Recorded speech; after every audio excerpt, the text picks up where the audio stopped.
Quero convidar os amados a tomarem suas Bíblias para o Evangelho segundo Mateus, Evangelho segundo Mateus, capítulo 16. Evangelho segundo Mateus, capítulo 16. Esta noite, noite de ceia, noite que fazemos uma retrospectiva em nossa mente sobre o sacrifício de Cristo. Isso deve nos conduzir a uma introspecção, foi por mim, e então isso também apresenta uma prospecção. O fato de que Cristo Jesus, que morreu e ressuscitou, Ele haverá de voltar outra vez, estabelecer o seu reino neste mundo. E assim vamos considerar esta noite, quem é Jesus? Mateus capítulo 16. Leia comigo versos 13 a 16. A palavra do Senhor nos diz assim, em Mateus 16, 13.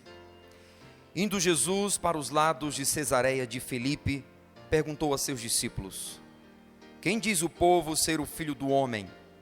E eles responderam: uns dizem João Batista, outros Elias, e outros Jeremias, ou alguns dos profetas. Mas vós, continuou ele, quem dizeis que eu sou?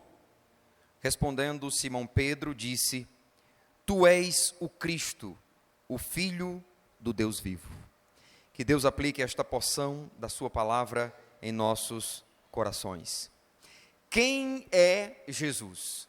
Amados, esta pergunta tem sido respondida das mais diversas formas, dependendo do conhecimento ou mesmo sistema de crença que alguém siga, que alguém desenvolvia.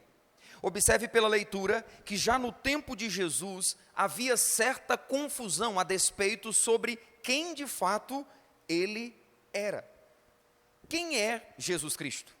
Observe que ao questionar os seus discípulos acerca da opinião popular sobre quem ele era, a resposta que foi dita é: uns dizem João Batista, outros afirmam que você é Elias, outros dizem que és Jeremias ou mesmo alguns dos demais profetas.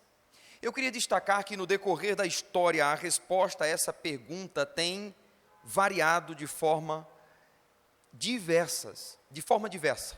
Há uma grande variação respondendo à pergunta: quem é Jesus? Ele tem sido considerado uma pessoa sobremodo controversa desde os primórdios do seu ministério e continua até hoje. Via de regra, a cada 3, 4, 5 meses, surge no nosso meio, em uma revista de grande circulação, alguma reportagem que traga consigo o cunho da vida de Jesus. Quem ele é? O que ele fez? Como esta multidão de pessoas que afirma ser discípulo dele consegue acreditar naquilo que estão divulgando? São perguntas que essas reportagens, geralmente na capa, costumam trazer a respeito de Jesus. O cristianismo tem sido alvo de ataques diretos, ataques de seitas, ataques de religiões diversas, acerca da resposta que nós damos sobre quem é Jesus. Isso porque nós, como cristãos, respondemos à pergunta quem é Jesus da seguinte forma: Jesus é Deus. Esta resposta então abre as portas para que seitas e religiões diversas nos ataquem de forma veemente, contrariando tal afirmação. Como pode ser isto? Como Jesus pode ser Deus? Nós queremos afirmar que qualquer tentativa de negar essa realidade se constitui equívoco, se constitui ignorância, e diríamos que o mais grave disso é que implica em condenação. Negar a divindade de Cristo Jesus é equívoco, ignorância e o mais grave, se constitui passividade de condenação. Então considere isto: Jesus é Deus. Entretanto, qual é a base que usamos para fazer tal afirmação? Qual é a base da nossa crença sobre a qual apoiamos para fazer a afirmação de que Jesus é Deus? E a resposta que queremos apresentar esta noite é que as alegações do próprio Cristo apontam para a divindade dele. Esta é a primeira de outras mensagens que vamos considerar, mas pelo tempo eu tive que me deter a este ponto. As alegações de Jesus apontam que de fato ele é Deus. Nós vamos observar então um levantamento de passagens bíblicas que são, com certeza, indícios claros da divindade do Senhor. Não de forma exaustiva, mas que nos apresentam essa comprovação. As declarações de Jesus apontam para a sua divindade. As declarações de Jesus acerca de si mesmo apontam que ele é alguém muito mais do que um agitador político, como alguns historiadores querem apontar, do que um homem bom, do que um religioso radical. Jesus é muito mais. Ele fez reivindicações que só competem a Deus. Por exemplo, em primeiro lugar, Jesus afirmou ter anjos e um reino. Ele afirmou possuir anjos e um reino. A quem pertencem os anjos? A quem pertencem os anjos? Deus. A quem pertence o reino eterno? Deus. Mas Jesus afirma: mandará o Filho do Homem os seus anjos, que ajuntarão do seu reino todos os escândalos e os que praticam a iniquidade. Em segundo lugar, observe que Jesus afirma ter poder para perdoar pecados. Mas isso fica claro, por ocasião em que Jesus afirmou isso, ele mesmo foi contrariado, dizendo: quem pode perdoar pecados senão Deus? Olha o que o texto diz: vendo-lhes a fé, Jesus disse ao paralítico: filho, os teus pecados estão perdoados. Mas alguns dos escribas estavam assentados ali e arrazoavam em seu coração: por que fala ele deste modo?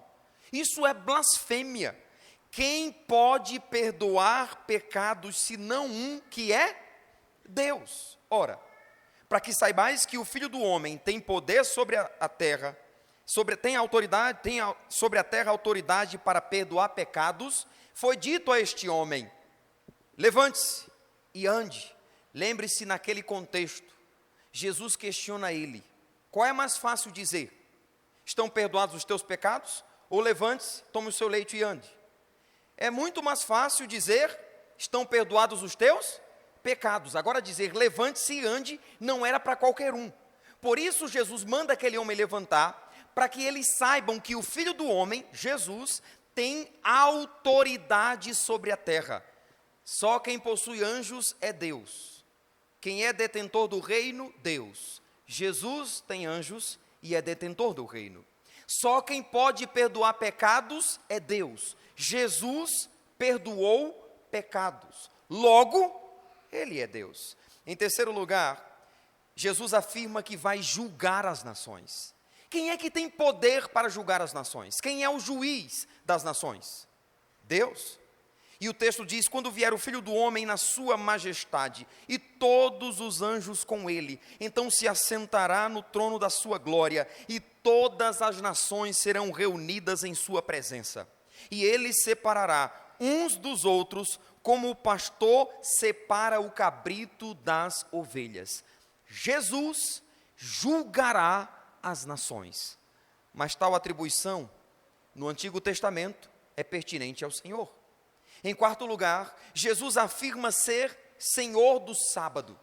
O texto diz e acrescentou: o sábado foi estabelecido por causa do homem, e não o homem por causa do sábado, de sorte que o Filho do Homem é Senhor também do sábado. Quem é Senhor do sábado no Antigo Testamento? Deus. No Novo Testamento, Jesus se apresenta como sendo Filho do Homem e Senhor do sábado.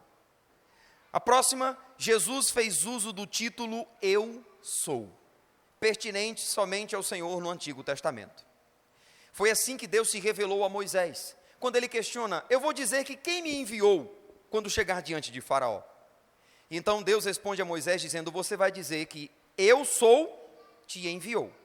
Então observa o que Jesus diz: ora, ninguém subiu ao céu, senão o que de lá desceu, a saber, o Filho do Homem que está onde?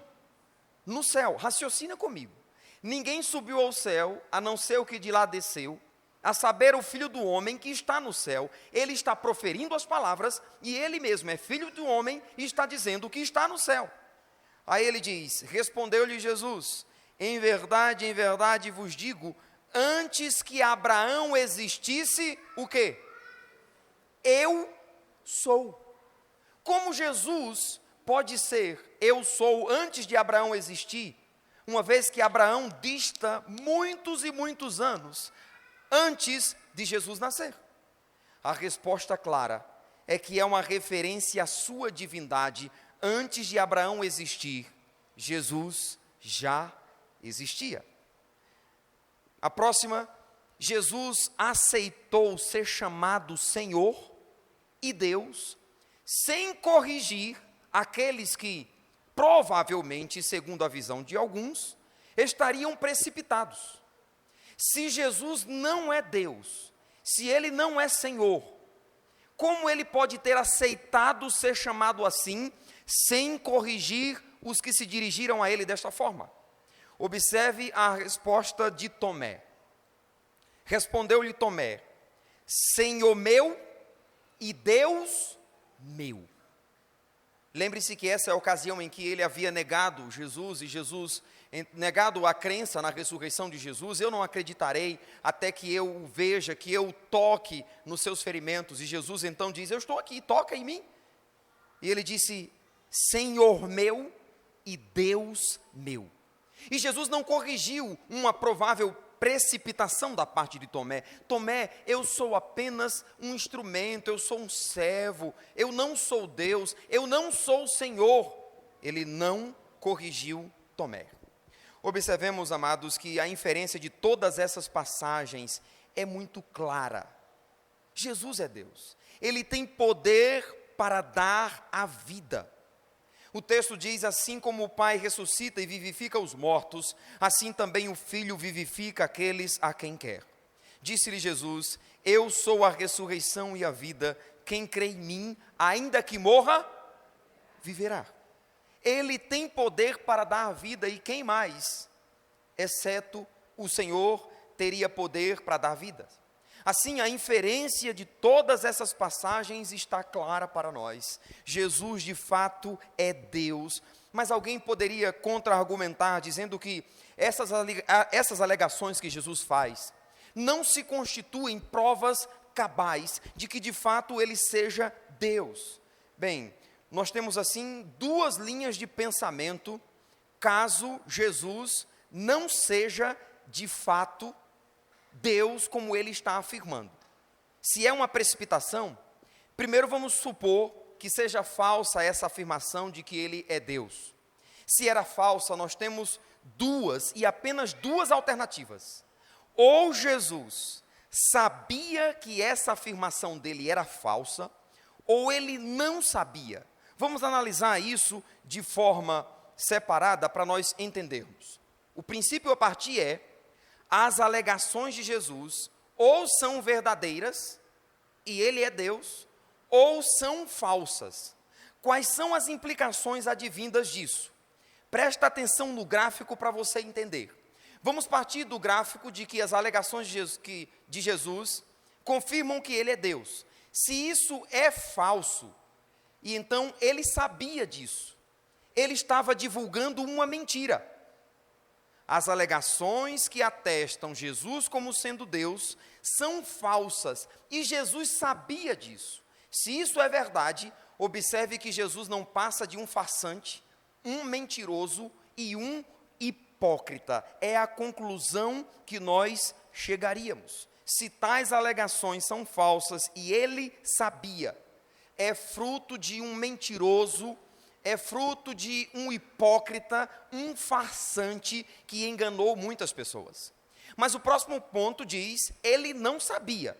Suas alegações são falsas, mas ele não tinha noção da falsidade imbuída a partir das suas alegações. E então, se suas alegações eram falsas e ele não sabia, na verdade, Jesus estaria iludido. Ele criou uma espécie de fantasia e passou a divulgar para outras pessoas. Mas ele não sabia, ele não tinha noção do que estava dizendo. Então podíamos dizer que Jesus não passa de um lunático, um fanático que, iludido por uma crença que ele mesmo criou em sua mente, passou a divulgar e enganar as pessoas. Ele não sabia que não era Deus, mas criou isso e passou a divulgar. Então as suas alegações seriam meramente produto de uma mente problemática, uma mente doentia, alguém com problemas, com distúrbio de ordem psicológica. Então Jesus estaria com essa deficiência. A questão é, se ele não sabia, ou mesmo se ele sabia e era uma farsa, mas vamos dizer que ele não sabia. Se ele não sabia e estava iludido e era um lunático, como as pessoas, no decorrer da história, afirmam ou confirmam que ele era um profeta, um mestre, um líder, um agitador político, um homem bom? Entendem a argumentação? Se ele era um lunático, ele não sabia que não era Deus, estava inventando uma farsa, mesmo sem saber, como as pessoas podem considerá-lo um bom homem, um mestre, um líder, um exemplo a ser seguido? Como pode? Isso seria contradição.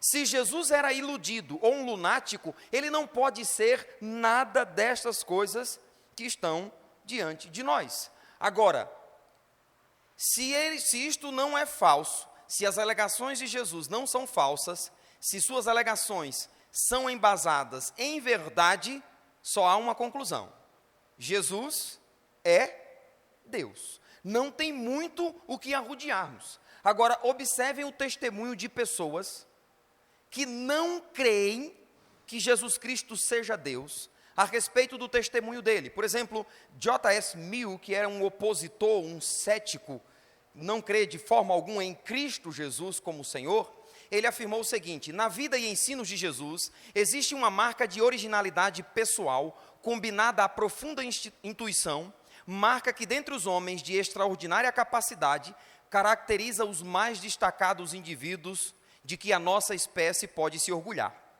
Quando essa notável qualidade entra em combinação com as qualidades daquele que é provavelmente o maior reformador moral e mártir que já existiu sobre a terra, não se pode afirmar que a religião tenha feito uma escolha ruim ao exaltar esse homem como modelo e guia ideais da humanidade. Nem mesmo agora seria fácil, mesmo para um incrédulo, encontrar uma outra e melhor maneira de traduzir a teoria para a prática de que se esforçar por viver de tal modo que Cristo daria aprovação à nossa vida. Este homem é um cético. Ele entende que os cristãos tomaram a figura de Jesus e atribuíram como um exemplo, como um modelo. Mas a ideia básica é partindo do princípio de que ele é um iludido, um lunático que alguém se deixou envolver pelo seu engano. Mas como um lunático pode receber tamanha descrição ou tamanho elogio por seu procedimento? Considere ainda as palavras de William Lake, um dos mais renomados historiadores da Grã-Bretanha, e ele foi um esforçado opositor ao cristianismo. Ele disse o seguinte: ao cristianismo esteve reservado o papel de apresentar ao mundo uma ideia sublime, a qual, através de todas as mudanças de 18 séculos, tem inspirado os corações dos homens com um amor dominador, tem demonstrado capacidade de agir em todas as épocas e em todas as nações, em todos os temperamentos e em todas as condições, tem sido não apenas o mais elevado padrão de virtude, mas também o mais forte incentivo à prática desse padrão. O simples registro desses 3 breves anos de vida ativa, se referindo aos evangelhos, tem feito mais para regenerar e enternecer a humanidade do que todos os discursos dos filósofos e todos os sermões dos moralistas. Estamos falando de alguém que é contrário à fé em Cristo Jesus. Mas ele diz que o mundo recebeu um presente registrado nos evangelhos. Se ele é lunático, se ele é farsante, mentiroso, como opositores dele atribuem um padrão de tamanho modelo, de tal exemplo. Amados, um historiador cristão, Philip Schaff, ele disse: se esse testemunho não for verdadeiro, deve ser blasfêmia ou pura loucura. Ou o que Jesus diz é verdade e ele é Deus, ou tudo o que está escrito acerca dele é loucura e blasfêmia contra Deus. A primeira hipótese não consegue substituir um instante sequer diante da pureza e dignidade moral de Jesus, reveladas em todas as suas palavras e obras e reconhecidas de forma universal. Ou isto é verdade, ou é loucura. Que outras alternativas nós teríamos? Irmãos, alguém que viveu como Jesus, que ensinou como Jesus e morreu como Jesus, não poderia ter sido um mentiroso. Só nos resta então crer que de fato ele é Deus. Mas outra tentativa de explicar tem sido apontada. Aqui, se Jesus não era mentiroso, se ele não era um lunático, outra conclusão que tem sido apontada para o fato de Jesus fazer tais alegações, que são pertinentes somente a Deus, é que todas as alegações que ele fez a respeito de ser Deus, não passa de lenda. Então observa, são falsas as alegações, ele sabia, então ele é farsante, mentiroso e hipócrita. São falsas alegações, ele não sabia, ele é um iludido e lunático.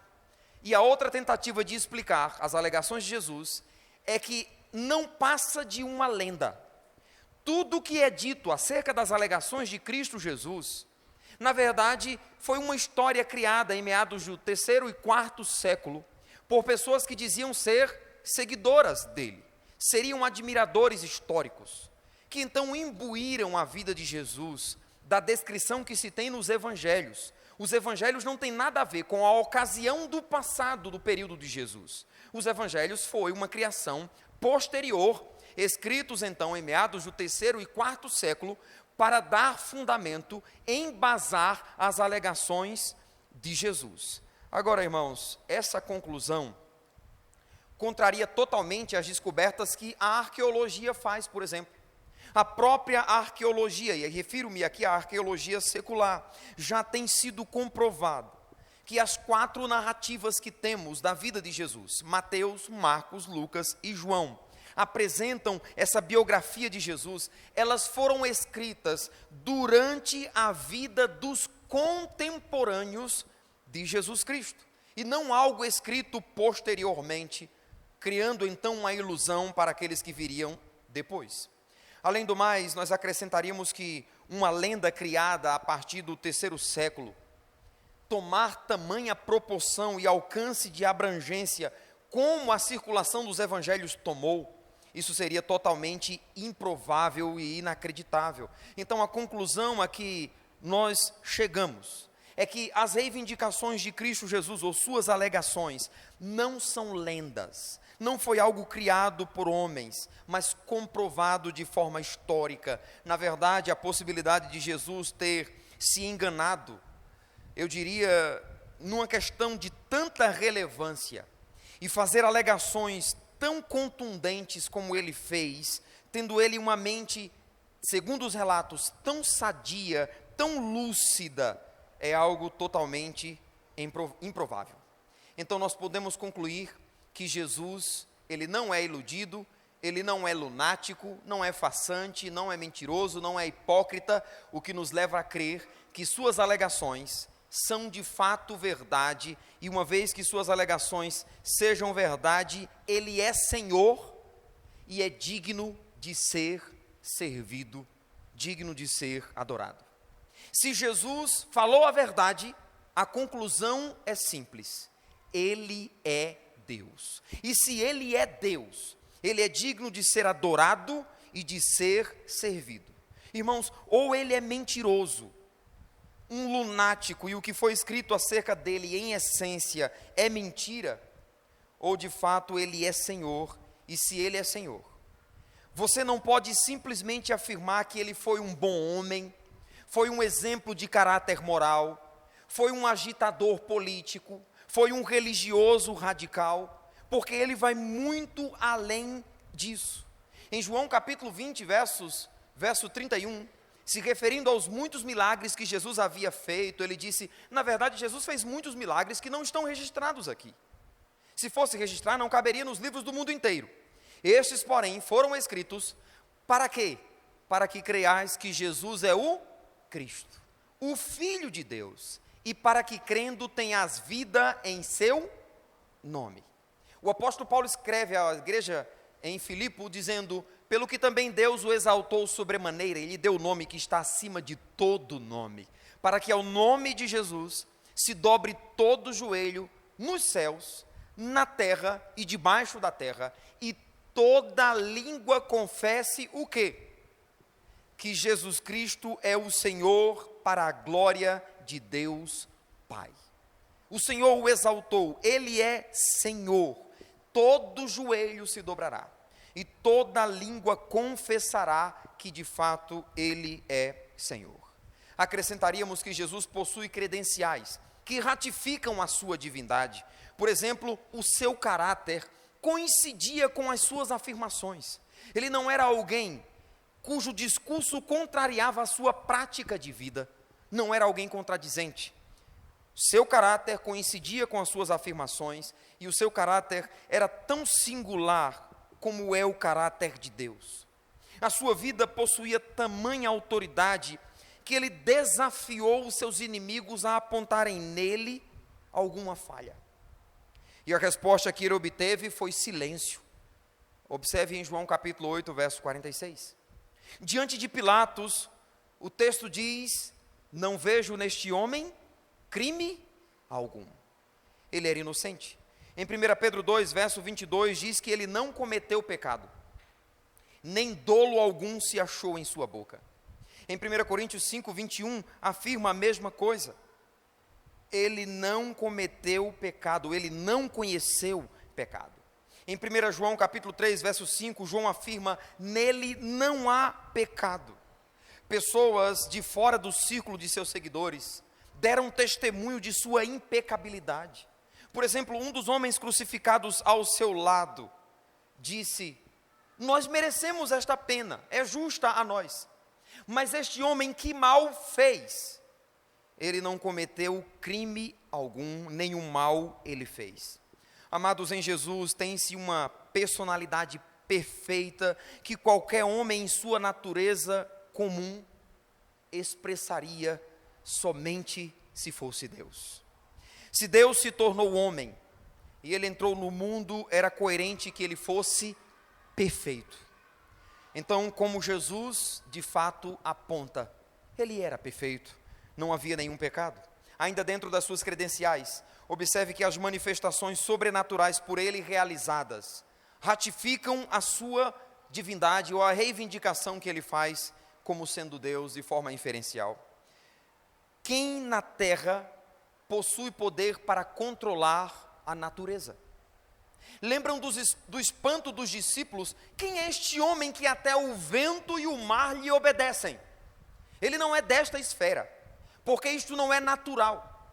Aquele homem que foi curado era cego de nascença. Quando questionado de ter sido curado por Jesus, aqueles fariseus, líderes religiosos, disseram, dá glória a Deus, porque este homem é pecador, se referindo a Jesus. Aquele homem que antes era cego e agora enxergava, disse, bem, se ele é pecador, eu não sei. Uma coisa eu sei, eu era cego e agora eu vejo. Ora, desde o início do mundo, nunca se ouviu falar que alguém abriu os olhos a um cego.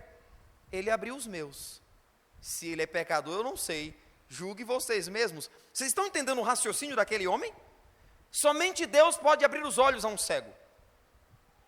Este homem abriu os meus olhos. Qual era a conclusão daquele homem? Ele é Deus. Opondo-se à acusação daqueles religiosos. Em terceiro lugar, a sua ressurreição se constitui a suprema credencial para as suas reivindicações. Ele antecipou a sua morte e antecipou a sua ressurreição. Se tivesse somente morrido e não ressurgido, nós não estaríamos aqui. Mas porque morreu, antecipando, prevendo a sua morte e a sua ressurreição, coisa que os discípulos não entenderam a princípio. Quando ele dizia que ia morrer, o que os discípulos diziam? Pedro mesmo, Senhor, não diga isso de ti mesmo, Senhor, isso não vai acontecer não. Pedro, não diga isso. Arreda Satanás, porque não cogitas das coisas de Deus, das coisas da carne. O Filho do Homem será entregue, ele será morto, mas ele vai ressuscitar ao terceiro dia. Isso se cumpriu? Ele apareceu a milhares de pessoas depois de haver sido sepultado ao terceiro dia, ressuscitando. Há provas cabais da sua ressurreição. O apóstolo Paulo diz: se Cristo não ressuscitou, é vã a nossa fé. Mas ele de fato ressuscitou. Ele apareceu para mais de 500 pessoas. Como desprezar um número dessas testemunhas oculares que ratificam a sua ressurreição? A postura dos discípulos, por exemplo, depois da ressurreição, aponta claramente o diferencial. Eles estavam desacreditados. Os discípulos se dispersam. Pedro volta para pescar. Mas depois que Jesus ressuscita, os discípulos são tomados de convicção nele, em Cristo Jesus. E então são revestidos de ânimo e agora de força para pregar o Evangelho de Cristo Jesus com base na ressurreição. Amados, Jesus é muito mais que um bom homem, é muito mais que um herói, é muito mais que um agitador político ou mesmo um religioso moralista, como alguns historiadores querem apontar. Jesus de fato é Deus, e se Ele é Deus, Ele é Senhor. João capítulo 1, verso 1 diz: no princípio era o Verbo estava com Deus, e o Verbo era Deus. Quem é Jesus? Ele é Deus. Nele habita corporalmente toda a plenitude de Deus, ou seja, nada falta em Jesus para Ele ser Deus. Aqui, novamente o que Paulo diz: todo joelho se dobrará e toda língua confessará que Ele é Senhor, para a glória de Deus Pai. Eu citei este trecho em uma pregação não muitos dias atrás. A forma como as Escrituras descrevem Jesus, eu adaptei esta descrição da seguinte forma, de um autor desconhecido: Ele é o Rei da Justiça, Ele é o Rei da História, Ele é o Rei do céu, Ele é o Rei da glória.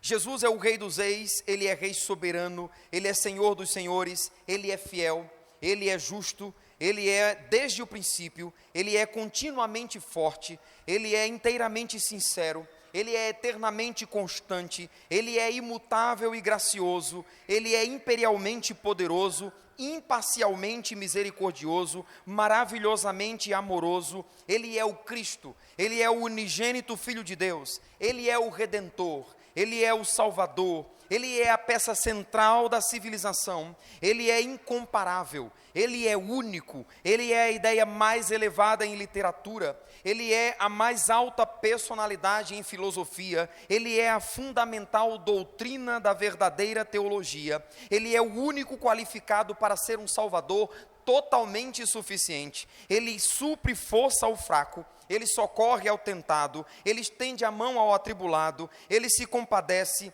Ele salva, Ele endireita, Ele sustenta, Ele guarda e Ele guia segundo a sua vontade. Ele cura o enfermo, Ele purifica o impuro, Ele perdoa pecadores e absolve devedores, Ele liberta os cativos, Ele defende o fraco, Ele abençoa as crianças, Ele serve o infortunado, Ele defende e considera o idoso, Ele recompensa o diligente, Ele enche de graça o humilde, Ele é a chave do conhecimento, Ele é a fonte da sabedoria, Ele é a entrada do livramento, Ele é o caminho da paz, Ele é a rodovia da justiça, a estrada para a santidade, é o portal da glória, é a raiz de Davi, o leão de Judá, a brilhante estrela da manhã. Sua vida é inigualável, sua bondade é ilimitada, sua misericórdia dura para sempre, seu amor é imutável, sua graça se estende defende, sua palavra é espada, sua graça suficiente, o seu reino é reto, o seu jugo é suave, o seu fardo é leve, ele é invencível, ele é irresistível. Quando você o conhece, você não consegue tirá-lo da sua mente, você não pode soltá-lo de suas mãos, você não pode viver sem ele. Os fariseus não o suportaram, mas descobriram que não podiam pará-lo. Pilatos não pôde encontrar nele culpa alguma. Ele é o alfa, ele é o ômega, a morte não pôde dominá-lo, a sepultura não pôde retê-lo, ele é o princípio, ele é o fim, ele é aquele que venceu a morte e vive eternamente. Eu queria descrevê-lo em toda a sua glória, mas ele é indescritível, porque ele é Deus. Em Apocalipse capítulo 5, João tem a seguinte visão: vi e ouvi a voz de muitos anjos ao redor do trono, dos seres viventes e dos anciãos, cujo número era de milhões e milhares de milhares, proclamando em grande voz: digno é o Cordeiro que foi morto de receber o poder, a riqueza, sabedoria e força e honra e glória e louvor. Então ouvi toda a criatura que há no céu e sobre a terra, debaixo da terra e sobre o mar, e tudo o que neles há, estava dizendo: aquele que está sentado no trono e ao Cordeiro, seja o louvor e a honra e a glória e o domínio pelos séculos dos séculos. E os 4 seres viventes respondiam: amém. Todos os anciãos se prostraram e adoraram aquele que é o Cordeiro de Deus. Em resumo, nós temos o seguinte: as alegações que Jesus afirma, 2 alternativas. Suas alegações eram falsas ou suas alegações eram verdadeiras? Se elas eram falsas, 2 alternativas. Ele sabia que suas afirmações eram falsas. Ele fraudou deliberadamente. Ele era um mentiroso. Ele era um hipócrita, ele era um demônio, ou pelo menos um endemoniado, porque afirmou que as pessoas poderiam conferir a ele o destino eterno das suas almas, quando ele não podia, de fato, cumprir. Ele era um louco, porque morreu por aquilo que estava afirmando. Se suas afirmações eram falsas, a outra alternativa é: ele não sabia. E se ele não sabia, ele estava sinceramente iludido, porque alguém pode estar enganado pensando que está dizendo algo verdadeiro. Ele era então um lunático. Mas se suas alegações de fato são verdadeiras, como a Bíblia diz, só nos resta uma conclusão: ele é Senhor. E se ele é Senhor, 2 alternativas: eu aceito o senhorio dele, eu o reconheço como Deus, e eu me submeto a ele como seu servo, desfrutando de um prazer, privilégio que ele nos concede. Ou eu rejeito o seu senhorio. Eu digo que ele foi um bom homem, eu digo que ele foi um agitador político, foi um religioso moralista, radical, foi alguém que nos deixou um exemplo sobre como ajudar as pessoas, mas eu não o aceito como sendo Senhor, eu o rejeito. Melhor é cumprir o que as Escrituras dizem, recebê-lo como Senhor, porque no final, toda língua confessará e todo joelho se dobrará que Jesus é Senhor, para a glória de Deus Pai. O famoso escritor C.S. Lewis, ele era um cético, um ateu, professor de filosofia. Ele é o autor de As Crônicas de Nárnia, já ouviu falar? Ele é o autor. Se converteu a Cristo Jesus de forma impactante e se tornou um dos maiores pensadores cristãos na história. Ele afirmou: cada um de nós tem que fazer a sua escolha. Ou esse homem era e é o Filho de Deus, ou então era um louco ou coisa pior. Você poderá recluí-lo num hospício por achá-lo maluco, cuspir nele e matá-lo por considerá-lo um endemoniado, ou então cair a seus pés e chamar-lhe Senhor e Deus, como o fez Tomé. Qual é a decisão que você toma hoje? Verdadeiramente Jesus é Deus, Ele é Senhor. Todo e qualquer desvio dessa conclusão se constitui desvio do que é a vontade de Deus. Filipe se dirige a Jesus dizendo: Jesus, mostra-nos o Pai. E Jesus responde a ele: Filipe, Tanto tempo eu estou convosco que você me pergunta ou você me pede para eu lhe mostrar o Pai? Quem vê a mim, vê o Pai. E ele então declara: eu e o Pai somos um. Não em comunhão, não em unidade de propósito, como algumas seitas querem afirmar, por exemplo, os testemunhos de Jeová. Quando Jesus diz eu e o Pai somos um, ele está se referindo à essência. Quando ele se declarou ser filho do homem, filho de Deus, o texto diz que seus opositores pegaram em pedras para apedrejá-lo, dizendo: não necessitamos mais de nenhuma prova, ele acabou de blasfemar, pois sendo homem, se declarou ser Deus. Por quê? Para nós, no nosso contexto, David é filho do pastor Irani, isso é natural.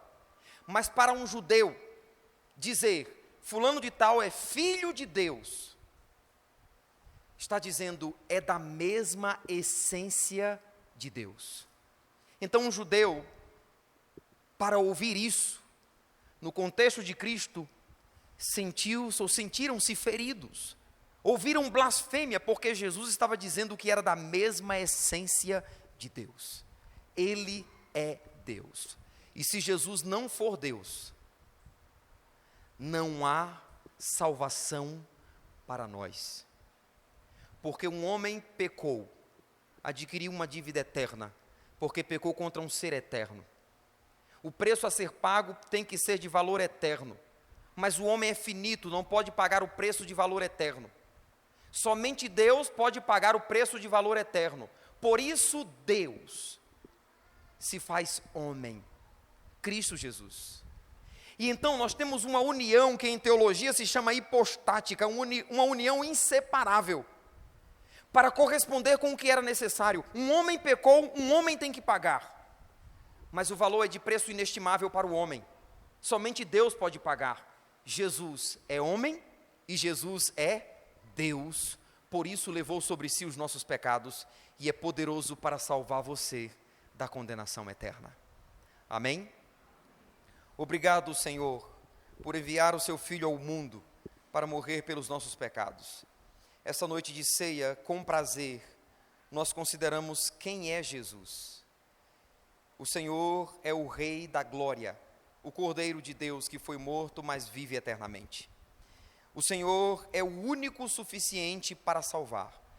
E não há salvação em nenhum outro nome, porque abaixo do céu não há nenhum outro nome dado entre os homens pelo qual importa que sejam salvos.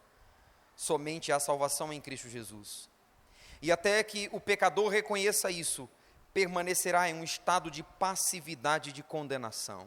Ó Deus, abre os olhos daqueles que ainda não enxergaram isto, porque não podem abrir os seus olhos por si mesmos. São dependentes da ação do Teu Espírito, porque estão mortos em seus delitos e pecados, totalmente necessitados de receberem da sua parte convencimento do pecado, da justiça e do juízo vindouro. Oramos agradecidos, Pai Celestial, pela sua palavra, e ficamos na expectativa de que pessoas tenham entendido esta mensagem e se rendam a Cristo Jesus, submetendo-se como servo ao senhorio que Ele possui. No nome dEle é que nós oramos agradecidos. Amém.